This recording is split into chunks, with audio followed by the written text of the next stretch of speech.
Hello and welcome back to Mobile Health Industry Overview and the Evolving Regulatory Framework.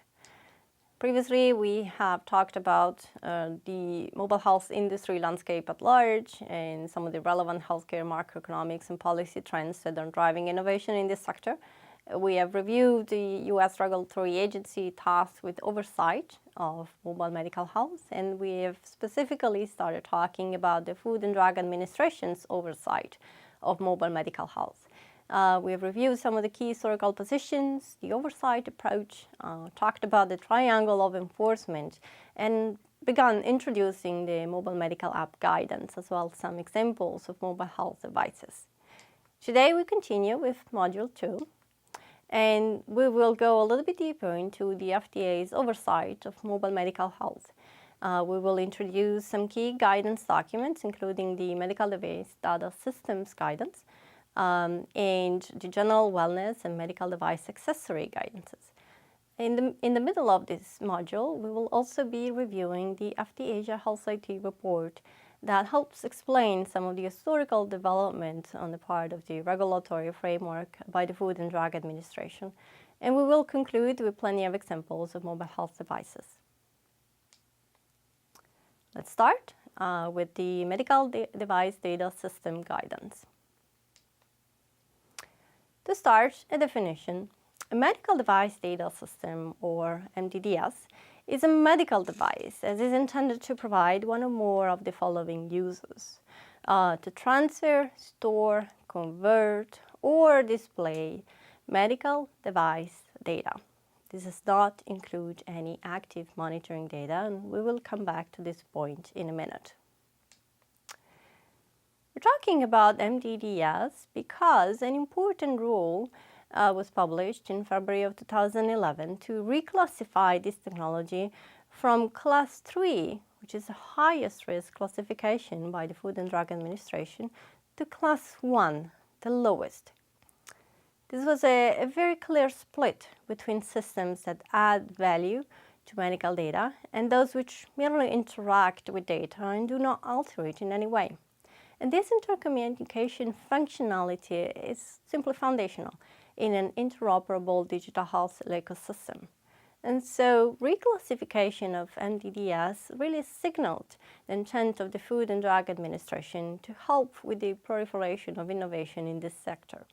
The final guidance was published in February of 2015, with just a few tweaks from the draft of 2011.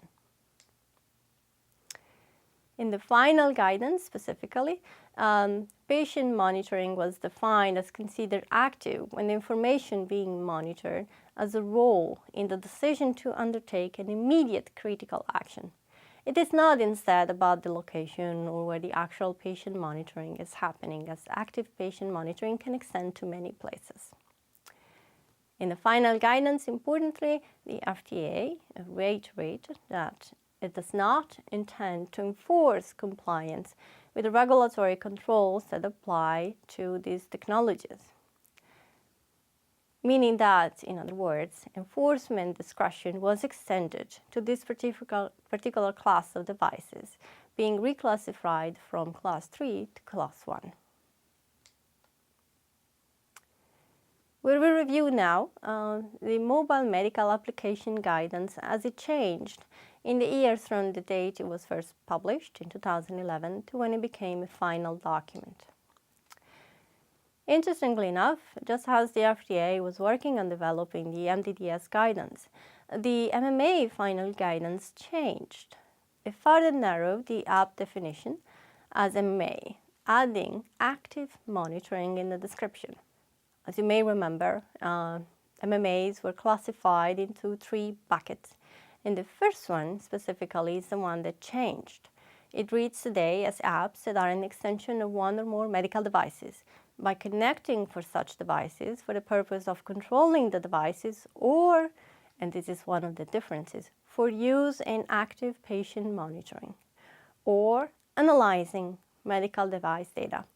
As you can see, the description was amended by removing displaying, storing, or transmitting patient-specific medical device data, which is a functionality that is very well described by the definition of MDDS. With the publication of the MDDS and MMA guidance, in essence, more and more mobile health apps were moved to enforcement discretion. It's important to remember that the functionality expressed by MDDS is to transfer and convert displayed medical device data in its original format from medical device. For completeness, this is how the final guidance describes MMAs as devices that are an extension of one or more medical devices, devices that transform a mobile platform into a regulated medical device, and others that simply become a regulated medical device. We're going now deeper into each one of these categories to describe them in more detail. Starting with the first one, mobile medical apps that are an extension of one or more medical devices. MMAs that extend into the use and functionality of the connected medical device do so for the purposes presented in this definition and must comply with the regulations applicable to the connected medical device. In a way, this is not unlike the FDA's accessory rule, even if we will see later in this module that the latter actually changed quite substantially over the years. The second category of MMAs are those that transform the mobile platform into a regulated medical device. These use the attachments, displays, screens, sensors, or other such similar components to transform, say, a smartphone or a tablet into a regulated medical device. They are required to comply with the device classification associated with the transformed platform. Let's, for example, consider a sensor that transforms a smartphone into a glucose meter. The smartphone equipped with the sensor must comply with the regulations of a glucose meter. And this is the third category, MMAs that become regulated medical devices. This is another fancy word for software. Software that meets the device definition with the traditionally regulated functionality must comply with the same requirements as devices that have been previously cleared or approved for that same functionality. This is in a way simply restating FDA's position from the early 2000s that software that meets the medical device definition is a medical device. Less than a year after the final MMA guidance was published, and further solidifying its position on interoperable and connected medical devices, not just mobile health devices, but certainly including the latter, the FDA published a new draft, which is guidance, which is worth mentioning because it targets how manufacturers of electronics interoperable devices design their products, as well as what to include in pre-market submissions to the agency.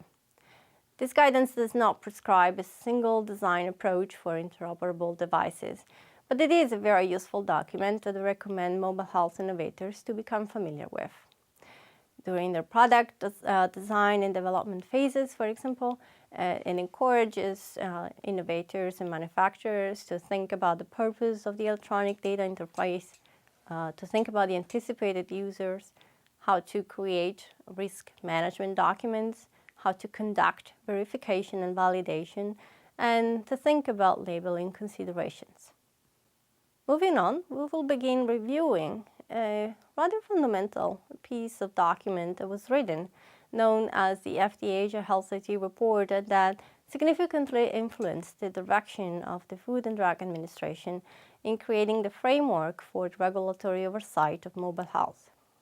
For those interested in understanding the history and evolution of FDA's oversight approach to mobile health, reading this proposed framework and strategy that resulted from the Food and Drug Administration Safety and Innovation Act of 2012 is highly recommended. Despite the document being now quite a few years old, as the date of this recording, it remains very relevant and, if you will, of historical significance.